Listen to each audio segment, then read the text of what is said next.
Mon nom, c'est Louise Mignot. Je suis formatrice pour des cours de débutants au bridge. Bonjour, mon nom est Gérard Bédard. Donc, même chose, je suis formateur pour le cours d'initiation au bridge. Donc, on va vous présenter un peu qu'est-ce qu'il y en est au niveau du bridge. Louise va vous présenter un peu un bref message pour décrire le bridge. Alors, le bridge, c'est un jeu de stratégie par excellence. C'est un jeu mathématique, mais rassurez-vous, je n'ai jamais été bonne en maths, mais je trouve le tour de bien m'amuser au bridge. Alors, c'est un jeu, c'est un sport de l'esprit.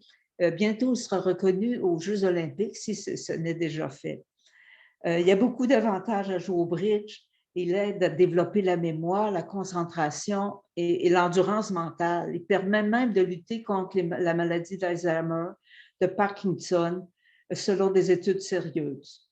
Alors, on veut qu'il y ait le plus d'inscriptions possible.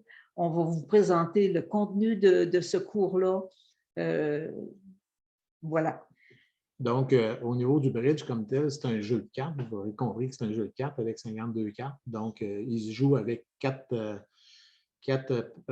joueurs autour de la table, dont ça se joue en équipe.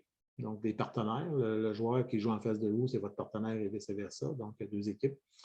Donc, l'objectif du jeu, c'est de faire le plus de levées possible. Pour arriver à faire le plus de levées possible, vous devez donc décrire votre main. La main, c'est l'ensemble des 13 cartes que vous avez à votre partenaire pour être capable d'évaluer la force ou le nombre de levées que vous allez être capable de réaliser. Pour faire ça, on va vous montrer un langage de communication standard qui existe, qui se joue à travers le monde. Donc, c'est le même langage pour tout le monde. Donc, on va vous montrer le langage pour vous permettre effectivement de prendre les meilleurs contrôles possibles, d'avoir le plus de plaisir possible pour jouer au bridge.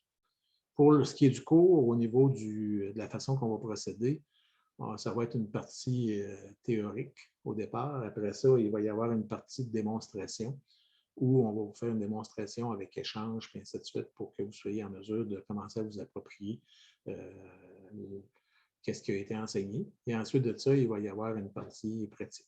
Donc, ça va se passer en 3 phases, la partie théorique, la partie démonstration et échange, et après ça, la partie, je vais dire, essai-erreur ou pratique par rapport à ces éléments-là. Au prochain cours, on va revenir sur les notions de base pour voir qu'est-ce que vous avez retenu ou appris.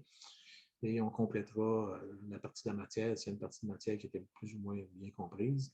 Et on poursuivra le cours par rapport à ça. Ça va durer pendant 10 séances. De 2 heures. De 2 heures. On vous invite en grand nombre au cours. C'est un sport que je trouve très captivant. À partir du moment que je l'ai connu, ça a été mon sport, ça a été mon jeu de cartes favori. Parce que le hasard existe moins au bridge qu'il peut exister dans les autres jeux. Puis ça faisait en partie mon bonheur. Mais aussi, c'est un plaisir de jouer. Et on apprend aussi à connaître d'autres personnes quand on vient au club ou peu importe, ou quand vous jouez à la maison, vous pouvez inviter du monde. Et vous pouvez même jouer quand vous allez dans n'importe quel pays, parce que ça se joue dans tous les pays avec le système de codage, d'annonce au niveau des enchères similaires dans tous les pays. Donc, bienvenue. Donc, pas besoin de connaître la langue du pays. On a ce qu'on appelle une boîte d'enchères. Donc, vous pouvez jouer avec les Chinois. Je ne jouerai pas avec les Russes ce temps-ci. Avec n'importe quel pays au monde, on est capable de jouer au bridge. C'est ça qui est merveilleux. Donc, bienvenue et au plaisir de se voir.